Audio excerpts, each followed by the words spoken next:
Halo Pak, selamat pagi, selamat siang, selamat malam, terserah. Kali ini kita ada 2 buah Omega dari tahun 70-an dan 1 kronograf dari tahun 90-an awal. Nah, yang spesial dari ketiga tipe ini adalah dialnya yang biru. Warna biru selalu diasosiasikan dengan sesuatu yang luar biasa, yaitu darah biru, biru hati, laut biru, langit biru, dan lain sebagainya. Di ketiga jam ini sebenarnya ada 2 varian ya, yaitu dial silver dan dial biru. Saya belum pernah dapat varian warna selain kedua warna itu. Omega ada beberapa varian warna-warni pada tahun 1968 sampai 70-an awal pada jam Seamaster dan Genève yang memang ditujukan untuk pasar Asia. Tapi yang tipe-tipe ini kayaknya hanya silver dan biru ya, correct me if I'm wrong.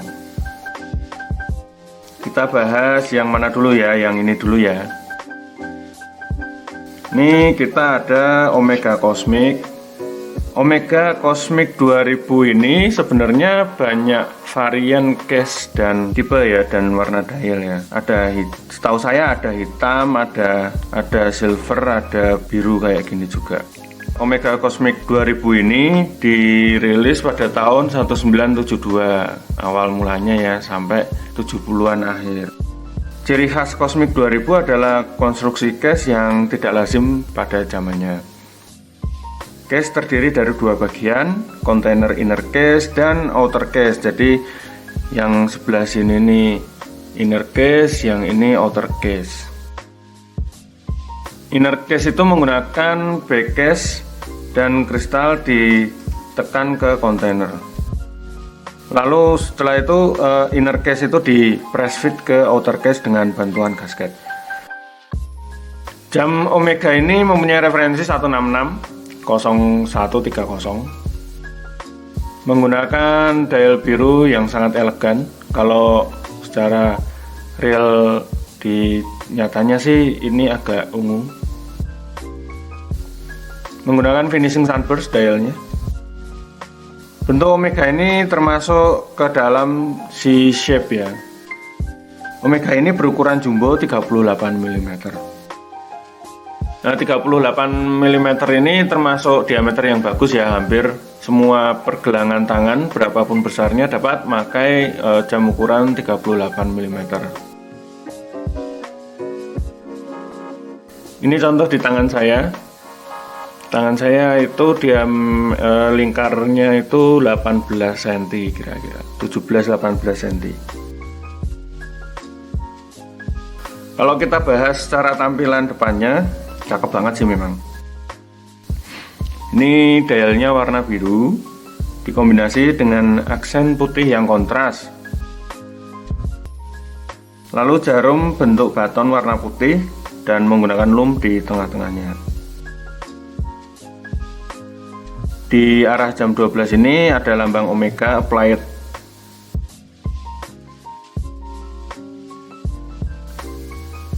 Lalu di bawahnya ada Omega automatic warna putih, Seamaster Cosmic 2000 warna putih arah angka 6.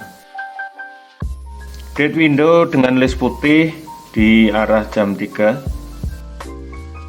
Date wheelnya juga putih atau silver ya ini ya. Ini silver kayaknya. Lalu di arah jam 6 ini ada tulisan Swiss made dipisahkan oleh indeks 6. Pada dial ini menggunakan raised index dan raised minute marker warna putih. Ini jadinya kesannya elegan banget. Jadi kayak 3D gitu ya. Ini sayangnya loomnya ada yang copot di arah jam 8 dan jam 5. Ini loomnya masih bersih dan cakep, ada patina-patinanya tipis. Lalu knopnya menggunakan lambang Omega.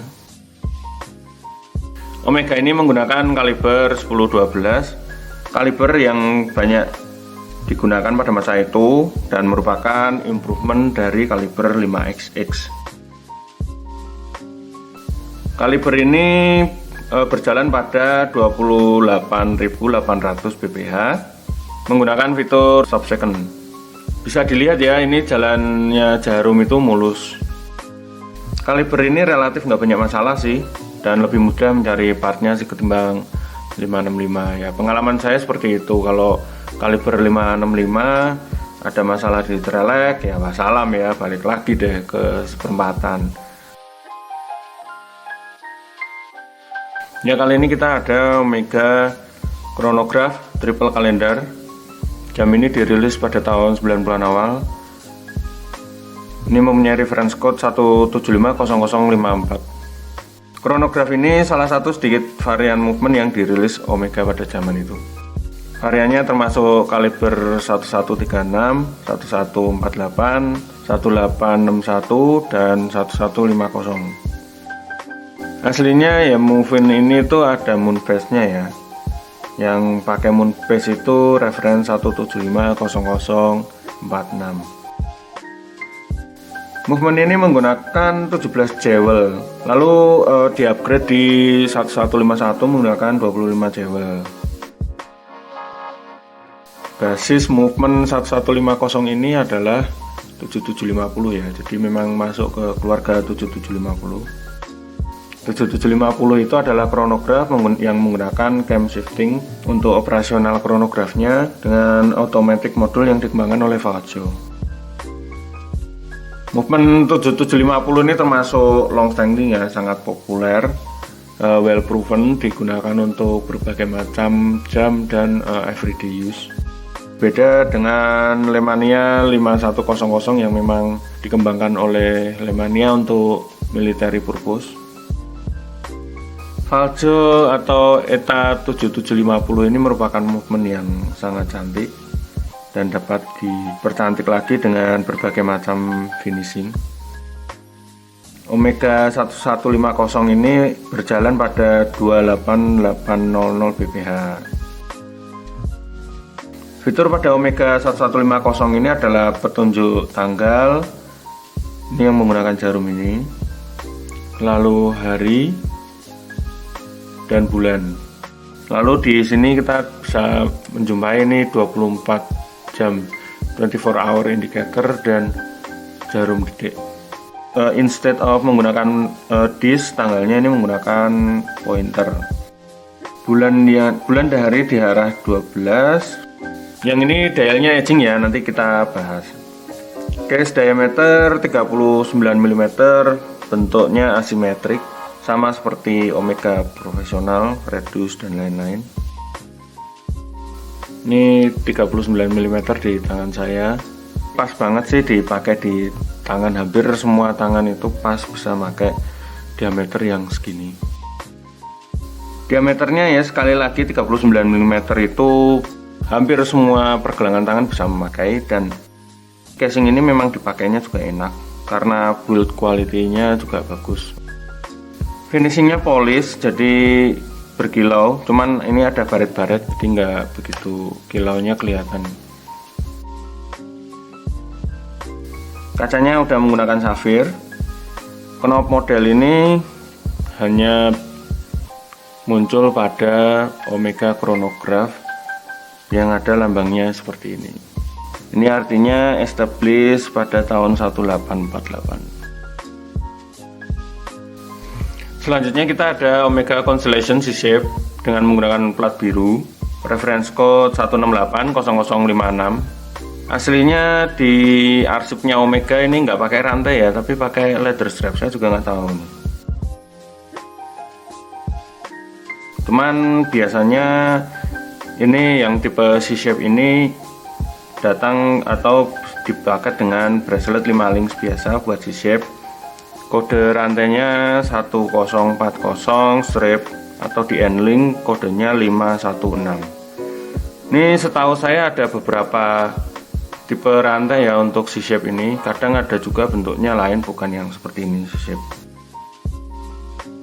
Koni ini mulai diproduksi pada tahun 1972 dan menggunakan movement kaliber 1011 chronometer grade. Bentuk C-Shape dengan diameter 35 mm. Ini kalau dipakai di tangan saya ini terlihat supel sekali. Cocok sekali kalau dipakai untuk acara resmi. Ini di pergelangan saya 18 cm.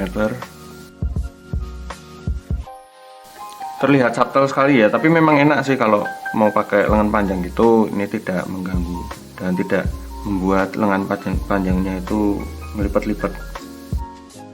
Ini material casingnya menggunakan stainless steel. Kenapa pada jam ini rada kecil sih memang, karena dress watch ya biasanya agak kecil dengan logo Omega-nya. Di backcase ada lambang Laboratorium Observatory. Menurut saya ini finishingnya bagus sekali. Samping ini menggunakan linen brush.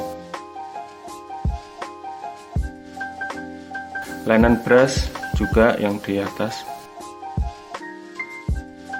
Jadi nggak begitu bling-bling. Di casingnya ini unpolished, jadi terlihat ada baret-baret. Bezel menggunakan finishing polish, jadi terlihat kinclong. Walaupun udah umur ya, tapi masih oke lah. Kaca menggunakan material mineral, jadi ini terlihat ada beberapa baret-baret di kaca. Dialnya ini menggunakan warna yang sama dengan Cosmic 2000 yang tadi. Dial biru dengan indeks dan jarum berwarna putih. Karena perbedaan warna yang cukup kontras ini, misalnya kita mau melihat jam tangan dengan sepintas itu terlihat sih, langsung tahu oh kira-kira jam berapa. Di arah jam 12 kita bisa melihat ada applied Omega logo, lalu ada tulisan Constellation dan Automatic menggunakan cat warna putih. Di arah jam 6 kita lihat applied Omega, lalu tulisannya Chronometer Officially Certified. Informasi konon katanya kalau yang officially certified ini lebih mahal ya daripada yang kronometer biasa. Saya juga nggak tahu sebabnya apa. Dead window di arah jam 3 menggunakan list metal. Ini terdapat loom di setiap indeks dan terlihat masih bagus walaupun edging tapi merata ya. Ini kalau kita coba menggunakan lampu UV ini terlihat sangat jernih sekali. Nanti kita coba lihat. Dial Koni ini menggunakan finishing brush, lebih ke matte bukan sunburst ya.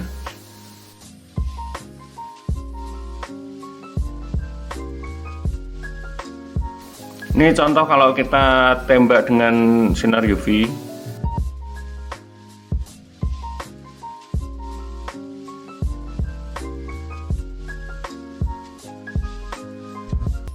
Karena edging jadi langsung redup.